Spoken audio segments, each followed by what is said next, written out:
Gen Z kids அந்த கலந்தாய்வு அது வந்து திமுகவுக்கு வந்து கை கொடுக்குமா? அது வந்து பலிக்குமா? 2K கிட்ஸில் தொடங்கி ஜென்சி கிட்ஸ் வரைக்குமான ஒரு இளம் தலைமுறை அரசியலற்ற தலைமுறையாக உருவாகி வந்திருக்கிறது. அவர்கள் என்ன நினைக்கிறாங்கன்னா, காலங்காலமாக அரசியலிலே பின்பற்றி வரக்கூடிய ஏற்கனவே உள்ள நடைமுறைகளை தூக்கி எறிந்து விட்டு ஒரு புதிய அலையை அவர்கள் உருவாக்கியிருக்கிறார்கள்.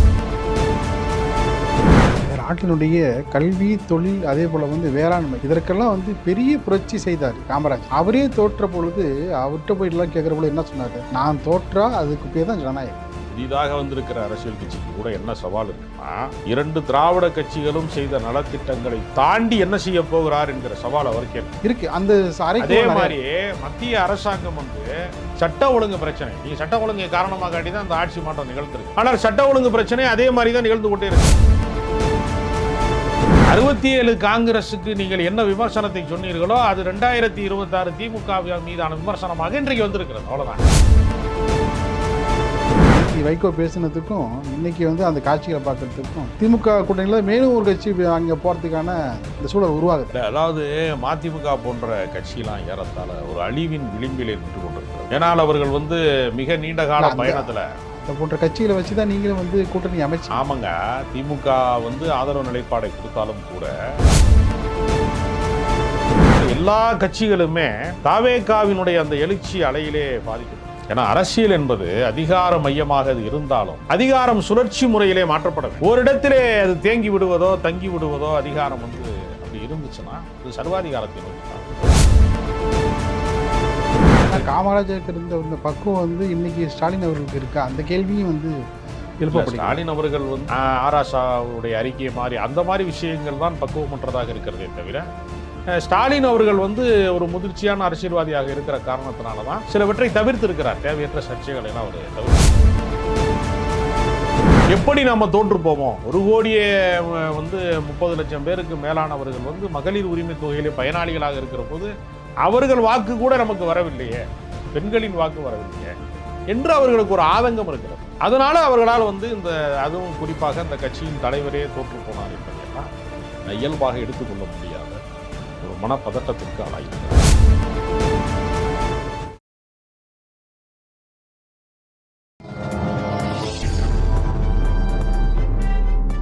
பத்திரிகை.com நேயர்களுக்கு இனிய வணக்கம். விறுவிறுப்பான அரசியல் சூழலில் நம்மோடு இணைந்திருப்பவர் அரசியல் விமர்சகர் ராஜகம்பீரன் அவர்கள். வணக்கம் சார். வணக்கம். எப்படி இருக்கீங்க? நல்லா இருக்கேன். தேர்தல் முடிவுக்கு பிறகு பார்த்தீங்கன்னா தீவிரமாக கள ஆய்வு செய்து அதன் மூலயமாக அடுத்த கட்ட நிலைக்கு செல்லும் என்று நினைத்திருந்த வேளையில் ஜென்சி கிட்ஸ் அந்த கலந்தாய்வு அது வந்து திமுகவுக்கு வந்து கை கொடுக்குமா? அது வந்து பலிக்குமா? அது மாறி வரக்கூடிய இளம் தலைமுறையை சார்ந்தவர்கள், புதிதாக ஓட்டு போட வந்தவர்கள், 18 வயதிலே முதல் முறையாக ஓட்டு போடுகிறவர்கள், இந்த மாதிரியான 2K கிட்ஸில் தொடங்கி ஜென்சி கிட்ஸ் வரைக்குமான ஒரு இளம் தலைமுறை அரசியலற்ற தலைமுறையாக உருவாகி வந்திருக்கிறது. அவர்கள் என்ன நினைக்கிறாங்கன்னா, காலங்காலமாக அரசியலிலே பின்பற்றி வரக்கூடிய ஏற்கனவே உள்ள நடைமுறைகளை தூக்கி எறிந்து விட்டு ஒரு புதிய அலையை அவர்கள் உருவாக்கி இருக்கிறார்கள். இப்போ நீங்கள் அம்பாசடர் கார் வந்து ரொம்பவும் பாதுகாப்பானது, சாலையில் வந்து ரொம்ப எந்த விபத்துக்கள்லையுமே உயிருக்கு வந்து ரொம்ப பாதுகாப்பானது. ஆனால் அந்த மாடலை வந்து அவர்கள் ரொம்ப காலமாக மாற்றிக்கொள்ளாமல் இருந்ததுனால புதிய வகை கார்கள் நிறைய வந்துக்கிட்டே இருந்துச்சு. அதில் அம்பாசடர் காரால் தாக்கு பிடிக்க முடியல. எல்லாருமே அம்பாசடர் கார் வச்சுருந்தப்போ அது ஓடிச்சு வண்டி. புதிய மாடல் நிறைய வர ஆரம்பித்ததற்கு பின்பு வடிவம் மாறிக்கொண்டே இருந்தபோது காலத்துக்கு ஏற்ற மாற்றத்தை அந்த கம்பெனி செய்யலை. ஒரு கட்டத்துக்கு மேலே அம்பாசடர் கார் வந்து தயாரிப்பதை நிறுத்தி விட்டார்கள் அப்படிங்கிற ஒரு இடம் வந்துச்சு. இது எதுக்கு சொல்கிறேன்னா, இது தனிப்பட்ட நிறுவனங்களுக்கும் இது பொருந்தும். நீங்கள் அரசியலை நீங்கள் எப்படி அணுகுகிறீர்கள்? 67 காங்கிரஸுக்கு நீங்கள் என்ன விமர்சனத்தை சொன்னீர்களோ அது 2026 திமுக மீதான விமர்சனமாக இன்றைக்கு வந்திருக்கிறது. அவ்வளோதான். அன்றைக்கு வந்து முதலமைச்சராக இருந்த காமராஜர் தோற்கடிக்கப்பட்டார் என்று சொன்னால் இன்றைக்கு முதலமைச்சராக இருக்கக்கூடிய வந்து ஸ்டாலின் அவர்கள் தோற்கடிக்கப்பட்டார். அப்போ வரலாறு திரும்புகிறது என்று தான் நான் பார்க்கணும். ஆனால் காமராஜருக்கு இருந்த இந்த பக்குவம் வந்து இன்னைக்கு ஸ்டாலின் அவர்களுக்கு இருக்கா? அந்த கேள்வியும் வந்து எழுப்பப்படும். ஸ்டாலின் அவர்கள் வந்து புதிய ஆட்சிக்கு வந்து சில பேர் கூட்டணி கட்சிக்காரர்கள் போனபோது தன்னை நேரில் வந்து சந்தித்தவர்களை அனுப்பி தான் வச்சுருக்கார், பேசி தான் இருக்கார். தோல்விக்கு நானே முழு பொறுப்புன்னு அவர் சொல்லியிருக்கார். அதனால் கட்சிக்காரர்கள்ட்ட இருக்கக்கூடிய ஆராசாவுடைய அறிக்கையை மாதிரி அந்த மாதிரி விஷயங்கள் தான் பக்குவமற்றதாக இருக்கிறதே தவிர, ஸ்டாலின் அவர்கள் வந்து ஒரு முதிர்ச்சியான அரசியல்வாதியாக இருக்கிற காரணத்தினால தான் சிலவற்றை தவிர்த்திருக்கிறார். தேவையற்ற சர்ச்சைகளை எல்லாம் அவர் தவிர்த்திருக்கிறார். அப்படி தான் அதை பார்க்கணும். ஏன்னா குளத்தூரிலே வந்து அவர் வந்து பல நலத்திட்டங்களை செய்தார் என்று குளத்தூர் மக்களே ஒப்புக்கொள்கிறார்கள். யார் மூன்று அவருக்கு நாளா தனிப்பட்ட முறையில் அது ஒரு எம்எல்ஏ மீதான தோல்வி அல்ல. இந்த ஆட்சி அகற்றப்பட வேண்டும் என்று அதிருப்தியுற்றவர்களுடைய ஒரு ரிசல்ட்டாக தான் அதை பார்க்கணும். அது தனிப்பட்ட முறையில் ஒரு ஸ்டாலினுடைய தோல்வி அல்ல. அது அவரு வந்து அது எளிதாக எடுத்துக்கிட்டாரு. ஆனா கட்சிக்காரங்கள்லாம் அந்த தோல்வி குறித்து இந்த மக்களை வந்து வசைப்பாடிய விதம் அது வந்து சரியா அதாவது வசைபாடியதுன்னு நம்ம அதை சொல்றதை விடவும் தோல்வியை ஏற்றுக்கொள்ள முடியவில்லை. ஏன்னா யாரிடம் தோற்கிறோம்னு ஒரு கேள்வி இருக்கு. நீண்ட கால அரசியல் பாரம்பரியம் கொண்டிருக்கிறவர்களிடத்திலே தோற்று போயிருந்தால் அவர்கள் வந்து ஆட்சி மாற்றம் என்பது இயல்பான ஒன்றுதான் அப்படிதான் நினைச்சிருப்பாங்க. எடப்பாடி இன்னும் தோற்றிருந்தாலும் கூட அவர்கள் வந்து கொஞ்சம் இவ்வளவு சலனம் அடைந்திருக்க மாட்டார்கள். ஏன்னா அவரும் ஒரு 50 ஆண்டு கால அரசியல்வாதி. அல்லது வேறு ஏதாவது ஒரு இப்போ ஏற்கனவே மக்கள் நல கூட்டணிலாம் 2016 காலகட்டங்களில் உருவாச்சுனா அது மாதிரி ஒரு அணியை அமைத்து ஒரு பெரிய தலைவர்கள் எல்லாம் ஒன்று கூடியதால் வீழ்த்தப்பட்டார்கள்னா கூட அவங்க வந்து அதை இயல்பாக எடுத்துக்கொள்வார்கள். புதிதாக முளைத்த ஒரு கட்சி 2.5 ஆண்டுகளை கூட கடக்காத கட்சி வெறும் 824 நாளில் அதிகமாக ஒட்டுமொத்த தொகுதிகளையே சுற்றி வரவில்லை. எப்படி ஒரு இவ்வளவு பெரிய அலையை அவரால் உருவாக்க முடிந்தது என்பதை அவர்கள் கணிக்க தவறிவிட்டார்கள். எளிதாக நினைத்தார்கள். அது ஒரு பேரலையாக மாறி ஒரு தோல்வியிலே முடிந்து விட்டது என்பது அவர்களுக்கு அதிர்ச்சி அளிக்கிறது. தங்களுடைய கணிப்பு பொய்யாகி விட்டது. அதற்கு என்ன விதமான முயற்சிகளை மேற்கொள்ள வேண்டுமோ அதை விடுத்துவிட்டு மக்கள் மீது கோவப்படுவது, அதே போல் இன்னாரிட்டு தான் தோற்பது, இன்னாரிட்டு தான் வந்து நம்ம வந்து தோற்கணும் அப்படின்னு ஒரு நியதி வந்து வகுக்க முடியுமா? ஏன்னா தேர்தல் காலத்தில் அந்த முடிவு எப்படி வேணாலும் பிரதிபலிக்கும் இல்லையா? அதுக்கு வந்து நம்ம தயாராக இருக்கணும். இல்லை அதாவது எப்படின்னா தேர்தலில் வந்து பல தொகுதிகளில் வேட்பாளர் பெயர் தெரியவில்லை. தாவேகா வேட்பாளர் பெயர் தெரியவில்லை. யார் அவர் பேரே தெரியலைன்னா அவர் என்ன ஆளுன்னு தெரியாது, சாதி என்னன்னு தெரியாது, என்ன பின்னணி என்று தெரியாது. அப்போ நீங்கள் வந்து விசில் சின்னத்திற்கு வந்து இவ்வளவு பெரிய அலை உருவாகிருக்கு. இப்போ நீங்கள் அவருடைய ரசிகர்கள் கணக்கு போட்டால் தமிழ்நாட்டில் ஒரு 50 லட்சம் பேர் இருக்கிறாங்கன்னு ஒரு கணக்குக்கு வச்சுக்கிட்டா 1,72,00,000 வாக்குகளுக்கு மேலே பெற்றிருக்கிறார்கள். இப்போ 1.25 கோடி வாக்குகள் பெற்றது எல்லாருமே ரசிகர்கள்னு சொல்ல முடியாது.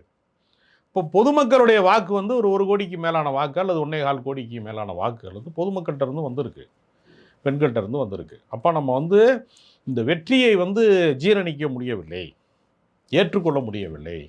நாம் இப்படி தோற்போம் என்பதை எதிர்பார்க்கவில்லை. ஏனென்றால் நாம் அவ்வளவு நலத்திட்டங்களை செய்து வைத்திருந்தோம். மகளிர் உரிமை தொகை கொடுத்திருந்தோம், எத்தனையோ நான் முதல்வன் திட்டம், புதுமை பெண் திட்டம் என்று எல்லா நலத்திட்டங்களும் செய்ததற்கு பின்பு எப்படி நாம் தோற்று போவோம்? 1 கோடியே வந்து 30 லட்சம் பேருக்கு மேலானவர்கள் வந்து மகளிர் உரிமை தொகையிலே பயனாளிகளாக இருக்கிற போது அவர்கள் வாக்கு கூட நமக்கு வரவில்லையே, பெண்களின் வாக்கு வரவில்லையே என்று அவர்களுக்கு ஒரு ஆதங்கம் இருக்கிறது. அதனால் அவர்களால் வந்து அதுவும் குறிப்பாக அந்த கட்சியின் தலைவரே தோற்று போனார் என்பதையெல்லாம் இயல்பாக எடுத்துக்கொள்ள முடியாத ஒரு மனப்பதட்டத்திற்கு ஆளாயிருக்கிறார்கள். இந்த நாட்டினுடைய கல்வி, தொழில், அதே போல் வந்து வேளாண்மை இதற்கெல்லாம் வந்து பெரிய புரட்சி செய்தார் காமராஜர். அவரே தோற்ற பொழுது அவர்கிட்ட போயிட்டுலாம் கேட்குற பொழுது என்ன சொன்னார்?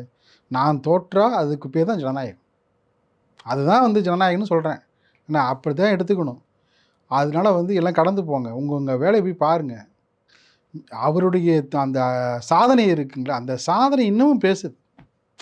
இப்போ 67 ஆண்டு காலத்தில் இவர்கள் சாதனையை விட இன்றைக்கி கம்பீரமாக நிற்கிது இல்லை அவருடைய சாதனை. அதெல்லாம் வந்து 2 திராவிட கட்சிகளும் ஆய்வுபடுத்த வேண்டிய கட்டாயத்திலேருந்து தவறிட்டாங்களோ? இல்லை புதிதாக வந்திருக்கிற அரசியல் கட்சிக்கு கூட என்ன சவால் இருக்குன்னா 2 திராவிட கட்சிகளும் செய்த நலத்திட்டங்களை தாண்டி என்ன செய்ய போகிறார் என்கிற சவால் அவருக்கே இருக்கு. அந்த அதே மாதிரி மத்திய அரசாங்கம் வந்து ஒரு மதவாத அரசாங்கம் வந்து மத்தியிலே உட்கார்ந்து கொண்டு மாநில அரசுகளை முடக்குகிற வேலையை, நமக்கு நிதி தர மறுக்கிற வேலையை, மாநில சுயாட்சி இல்லை முடக்குகிற வேலையை, மாநிலத்துக்கு தர வேண்டிய நிதியை தராமல் முடக்குகிற வேலையை, இது பல வகையான வேலைகளை அவங்க செய்வாங்க. இருமொழி கொள்கையை வந்து ஏற்க மறுப்பார்கள், தேசிய கல்விக் கொள்கையை வந்து ஏற்க வேண்டும் என்று வற்புறுத்துவார்கள். பல சிக்கல்கள் இருக்கிறது. இப்போ நீங்கள் மேகதாது அணை கட்டுவதிலெல்லாம் ஒரு மிகப்பெரிய நடைமுறை சிக்கல் இருக்கிறது. அப்போ இதற்கு தமிழ்நாடு காங்கிரஸ் வந்து தமிழர்கள் நலனை சிந்தித்தாலும் கர்நாடகத்தினுடைய முதலமைச்சர் என்ன முடிவு எடுக்கிறார் என்று நமக்கு தெரியல. அது விஜயுடைய அணுகுமுறையால் அதை வந்து எளிதாக முடியும்னு சொல்கிறாங்க. அதாங்க, அது அப்படி எளிதாக முடியும். அது வந்து நடைமுறைக்கு, ஏன்னா எங்களுக்கான அரசு வந்து மேகதாது அணையை கட்டுவதற்கு தடையாக இருந்த அரசு அகற்றப்பட்டு விட்டது, எங்கள் தயவிலே தான் ஒரு அரசு இருக்கிறது என்று டி.கே. சிவகுமார் சொன்னதாக செய்தி வருகிறது. அப்போ இப்படி பல மாநில ரீதியான பிரச்சனைகளை, சட்ட ஒழுங்கு பிரச்சனை, நீங்கள் சட்ட ஒழுங்கை காரணமாக காட்டி தான் அந்த ஆட்சி மாற்றம் நிகழ்ந்திருக்கிறது. ஆனால் சட்ட ஒழுங்கு பிரச்சனை அதே மாதிரி தான் நிகழ்ந்து கொண்டே இருக்கிறது. அப்போ எல்லாவற்றிலையுமே நடைமுறை சிக்கல் இருக்குது. அதாவது மாநில நலன், மாநில உரிமை இந்த விஷயத்தில் பார்த்தீங்கன்னா விஜய் வந்து இன்னும் கூடுதல் விழிப்போடு இருப்பார் என்று எதிர்பார்க்கப்படுகிறது. உதாரணத்துக்கு பார்த்தீங்கன்னா இப்போ வந்து காவிரி பிரச்சனைக்கு அந்த காவிரி விவசாயிகளுக்கு நீர் திறக்கணும், அந்த விஷயம் உள்ளிட்ட பல்வேறு விதங்களில் பார்த்தீங்கன்னா அணுக வேண்டிய முறைகளை வந்து இப்போ அந்த அரசியலை வந்து கையில் எடுப்பார் அப்படின்னு சொல்லப்படுகிறது. அதுலேருந்து அவர் தவறி போக மாட்டார்ல. அதாவது அவர் புதிதாக ஆட்சி அதிகாரத்துக்கு வந்திருக்கார். முதல் முறையாக ஒரு சட்டமன்ற உறுப்பினரானது முதல் முறை. கட்சியில் வந்து அதிகாரத்துக்கு வந்தது பல பேருக்கு அது முதல் முறையாக இருக்கிறது. செங்கோட்டையன் மாதிரி ஒரு சிலர் அனுபவம் மிக்கவர்கள் இருந்தால் கூட பெரும்பாலானவர்கள் வந்து அனுபவம் இல்லாதவர்கள் தான் பெரும்பான்மையாக இருக்கிறாங்க. அப்போ அவர்களை வழிநடத்தக்கூடிய இடத்துல காங்கிரஸ் கட்சி, கம்யூனிஸ்ட் கட்சி, விசிகா போன்ற கட்சி, இந்திய யூனியன் முஸ்லீம் லீக் போன்ற கட்சிகள் வந்து இவர்களெல்லாம் தோழமை கட்சிகளாக இருக்கிறதுனால தான் ஜோசப் விஜய்க்கு ஒரு நம்பகத்தன்மை வந்திருக்கிறது. நீங்கள் வந்து எண்ணிக்கை கணக்கு பார்த்தா இதெல்லாம் வந்து சிறிய எம்எல்ஏக்களை கொண்டிருக்கிற கட்சியாக கூட அது இருக்கலாம். ஆனால் எவ்வளவுதான் ஒரு 108 தொகுதியில் வெற்றி பெற்று அது 107ஆக ஒன்றை ராஜினாமா செய்தது 107 கணக்கே வந்தால் கூட நம்பகத்தன்மை 107க்கு இருக்கிறதா என்று கேட்டால் அவர்களை ஆதரித்த காங்கிரஸ் கட்சிக்கும், விசிகாவுக்கும், இடதுசாரிகளுக்கும், இந்திய முஸ்லீம் லீக்கினுடைய அந்த ஆதரவு வருகிற போது தான் இந்த அரசு வந்து ஓரளவுக்கு மதச்சார்பற்ற அரசாக இருக்கும். இந்த அரசு வந்து சமூக நீதியை காக்கக்கூடிய அரசாக இருக்கும். இது தொழிலாளர் நலனை பாதுகாக்கக்கூடிய அரசாக இருக்கும். ஒடுக்கப்பட்ட மக்கள், தாழ்த்தப்பட்ட மக்களுக்கு வந்து உறுதுணை செய்யக்கூடிய அரசாக இருக்கும். இந்த நம்பகத்தன்மையை பெறுவதற்கு ஒரு சர்டிஃபிகேட் கொடுக்க வேண்டிய இடம் மாதிரி. வெறும் ஆதரவு நிலைப்பாடு என்று மட்டும் அதை பார்க்க முடியாது. இவர்களுடைய அரவணைப்பிலே இருந்தால் இந்த ஆட்சி வந்து தவறு செய்யாது. நேரடியாக போய் எடப்பாடி பழனிசாமியை சந்தித்து உங்கள் எம்எல்ஏக்களை எனக்கு ஆதரவு கொடுங்கள் என்று கேட்டிருந்தாலும் அவர் தந்திருப்பார். இவர்கள் வந்து குறுக்கு வழியிலே வந்து வேறு சில அணியாக வந்தவர்கள் வந்து ஆதரிக்கிறார்கள். 25 பேர் எம்எல்ஏக்கள் ஓட்டு போட்டாங்க. அப்புறம் மறுபடியும் வந்து கட்சி தாவல் தடை சட்டம் தங்கள் மீது பாயும் என்று அவர்கள் மறுபடியும் போய் எடப்பாடியை சந்தித்து தங்களை இணக்கமாக மாற்றிக்கொண்டார்கள். இந்த பிளவுலாம் இருக்கு இல்லையா, இதெல்லாம் நிகழாமல் இருந்திருந்தால் இந்த அரசுக்கு இன்னும் கூட நற்பெயர் கிடைத்திருக்கும். இதை அனுமதிக்காமல் அவர் வந்து அப்படி ஒரு சூழலை கூட, அப்படி ஒரு முடிவு, ஏன்னா அவர் உடனடியாக அவர் இனிமேல் நிரூபிக்க வேண்டிய அவசியம் கிடையாது. அடுத்து ஒரு நம்பிக்கையில்லா தீர்மானம் வந்தால்தான் 6 மாதம் கழித்து தான் கொண்டு வர முடியும். அப்படி ஏதாவது வந்தால்தான் இந்த அரசுக்கு ஒரு சிக்கல் வருமே தவிர இப்போ உடனடியாக இந்த அரசுக்கு எதுவும் சிக்கல் கிடையாது. பெரும்பான்மை நிரூபிக்கப்பட்டு விட்டது. அப்போ அவர்கள் தன்னை தக்க வைத்துக் கொள்வதிலே இடதுசாரிகளோ அல்லது வேற அமைப்புகளோ நம்மளோடு எவ்வளவு காலம் இருப்பார்கள், நீடித்திருப்பார்களா, நிலைத்திருப்பார்களா, இந்த ஆட்சிக்கு இறுதி வரைக்கும் கூட இருப்பார்களா என்கிற சந்தேகத்தின் அடிப்படையிலே தங்களுக்கென்று எம்எல்ஏக்களை உருவாக்க வேண்டும் என்பதற்காக அதிமுகவிலே இருந்து வருகிறவர்களை ராஜினாமா செய்ய வைத்து அவர்களை தாவேகா எம்எல்ஏவாக மாற்ற வேண்டும் என்ற ஒரு திட்டத்தை அவர்கள் வந்து சிந்திக்கிறார்கள். இப்படி குறுக்கு வழியாக சிந்திப்பது என்பது இன்னும் ஓட்டு போட்டு 1 மாதம் கூட ஆகலை, இப்போ தான் ரிசல்ட் வந்து இன்னும் வந்து 25 நாள் தான் ஆகுது. இப்போ இவ்வளவு வேகமாக வந்து இப்படி ஒரு செயல்பாடு நடக்கிற போது அதெல்லாம் அந்த ஆட்சிக்கு வந்து ஒரு சிறிய கரையைத்தான் உண்டாக்கும், அதிருப்தியைத்தான் உண்டாக்கும் அப்படிங்கிற விமர்சனம் எழுவது தவிர்க்க முடியாதாக இருக்கிறது. இதற்கு வந்து வைகோ ஒரு விளக்கம் சொல்லி, கம்பம் ராமகிருஷ்ணன் மதிமுக சார்பில் போட்டியிட்டு வெற்றி பெற்றார். அவரை வந்து ராஜினாமா செய்ய வைத்து திமுகவில் இணைத்து மறுபடியும் வந்து பார்த்திங்கன்னா திமுக சார்பில் போட்டிட்டாங்க. இப்போ அன்னைக்கு செஞ்சது சரியா அப்படின்னு சொல்லிட்டு ரொம்ப காட்டமாக கேள்வி எழுப்பியிருக்காரு. அவர் கூட தாவேக்க நோக்கி போகிறதுக்கான வேலைகளும் தீவிரமாக இருக்குது அப்படின்னு சொல்கிறாரு. வந்து திருச்சி போனப்போ பார்த்திங்கன்னா மிக மிக அருகில் துரை வைகோ அவரை நான் வரவேற்கும் விதமாக, ஏன்னா நாடாளுமன்ற உறுப்பினர், அதை தாண்டி பார்த்திங்கன்னா ஒரு கூடுதல் இணக்கத்தை காட்டுகிறார். நேற்று வைகோ பேசினதுக்கும் இன்றைக்கி வந்து அந்த காட்சிகளை பார்க்குறதுக்கும் திமுக கூட்டணியில் மேலும் ஒரு கட்சி அங்கே போகிறதுக்கான இந்த சூழல் உருவாகுதா? இல்லை, அதாவது மதிமுக போன்ற கட்சியெலாம் ஏறத்தாழ ஒரு அழிவின் விளிம்பிலே நின்று கொண்டிருக்கிறது. ஏன்னால் அவர்கள் வந்து மிக நீண்ட கால பயணத்தில் அந்த போன்ற கட்சிகளை வச்சு தான் நீங்களும் வந்து கூட்டணி அமைச்சு. ஆமாங்க, திமுக வந்து ஆதரவு நிலைப்பாடை கொடுத்தாலும் கூட அது பல தோழமை கட்சிகளுக்கு வந்து இந்த இந்த விஜய் என்கிற புயல் வீசிய போது பெரிய கட்சிகள் எல்லாம் சாய்ந்து விட்டது. நீங்கள் விசிகாவில் வந்து பார்த்தீங்கன்னா ஏறத்தாழ ஒரு 15% வாக்கு வங்கி இடம் மாறிவிட்டது, திசை மாறிவிட்டது என்கிற விமர்சனத்தை அந்த கட்சிக்காரர்களே முன்வைக்கிறாங்க. அதே மாதிரி பார்த்தீங்கன்னா நாம் தமிழர் கட்சியெலாம் வந்து 8.22% வரைக்கும் வந்ததை பாதியாக குறைந்து விட்டது. அப்போ பல கட்சிகளில் நீங்கள் 45% வந்து அதிமுகவினுடைய வாக்கு வங்கி வந்து 45 லட்சம் வாக்கு வங்கி வந்து இடம் மாறி இருக்கிறது. அதே மாதிரி திமுகவில் இருந்து ஒரு 55 லட்சம் வாக்குகள் வந்து தாவேகாவுக்கு சென்று இருக்கிறது. அப்போ எல்லா கட்சிகளுமே தாவேகாவினுடைய அந்த எழுச்சி அலையிலே பாதிக்கப்பட்டு, அதனால் வைகோ போன்றவர்கள் வந்து அந்த கட்சியை புத்துயிர்ப்போடு கொண்டு வர வேண்டும், மீட்டெடுக்க வேண்டும், மறுபடியும் வந்து ஒரு மறுகட்டமைப்பு செய்யப்பட வேண்டும் என்று அவர்கள் நினைக்கிற போது திமுகவோடு பயணிப்பதை விட ஒரு புதிய சக்தியோடு பயணிப்பது, ஒரு கூட்டணி அரசியலே, ஆட்சியிலே பங்கு, அதிகாரத்திலே பங்கு என்று மாநாட்டிலே மட்டும் முழங்காமல் அதை நடைமுறைப்படுத்தக்கூடிய வாய்ப்பை தரக்கூடிய ஒரு வாய்ப்பு இருக்கிறது, ஒரு சூழல் இருக்கிறது என்றால் அந்த சூழ்நிலையை பயன்படுத்தி கொள்வதன் வழியாகத்தான் தங்களுடைய கட்சியை தற்காத்து கொள்ள முடியும் என்கிற முடிவை எல்லாருமே எடுத்திருக்காங்க.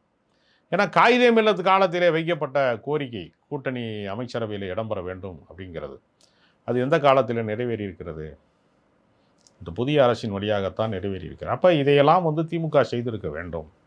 காலந்தோறும் ஏற்படக்கூடிய மாற்றத்திற்கு அவர்கள் முதலில் தங்களை மாற்றிக் கொண்டிருக்க வேண்டும் என்ற விமர்சனம் இப்பொழுது வருகிறது. இல்லை, காகித மில்லத்தோடைய கண்ணியை வந்து திமுகட்ட இருந்துதா? ஏன்னா இத்தனை நாள் கூட்டணியில் இருந்திருக்காங்கல்ல ஐயுமல், அவர்களுக்கு வந்து பிரதிநிதி கொடுக்க வேண்டும் அந்த கண்ணியம், அது வந்து அவர்கள் என்னைக்காவது ஒரு நாளாவது வெளிப்படுத்தி இருப்பார்களா? கூட்டணி கட்சிகளே அவர்கள் தங்கள் வாக்கு வங்கிகளாக பயன்படுத்தி கொண்டார்களே தவிர அவர்களுக்கு அதிகாரம் தர வேண்டும் என்கிற இடத்திலே அவர்கள் வந்து இல்லை, கூட்டணி ஆட்சி வந்து தமிழ்நாட்டிலே ஏற்க மறுப்பார்கள், ஏற்க மாட்டார்கள் என்று ஏதோ பொதுமக்களே அப்படி ஒரு கருத்தை முன்வைப்பது போன்ற ஒரு தோற்றத்தை அவர்கள் உருவாக்கினார்கள்.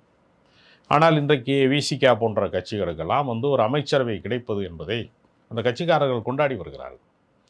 இங்கே இந்திய யூனியன் முஸ்லீம் லீக்கிலிருந்து ஒரு அமைச்சர் வருகிறார், விசிகாவிலிருந்து ஒரு வன்னியரசு அமைச்சராக இருக்கிறார், ஒரு ஆடுதுறை ஷாஜகான் அமைச்சராக இருக்கிறார், காங்கிரஸ் கட்சியிலிருந்து ஒரு விஸ்வநாதன் அமைச்சராக இருக்கிறார் என்பதெல்லாம் ஒரு ஜனநாயக மாண்பாகத்தான் பார்க்கப்படுகிறதே தவிர, நான் வந்து பண்ணையாராக இருக்கேன், எல்லாரும் எனக்கு ஒத்தடிமைகளாக இருங்க என்று அரசியலிலே சொல்ல முடியாது யாரும்.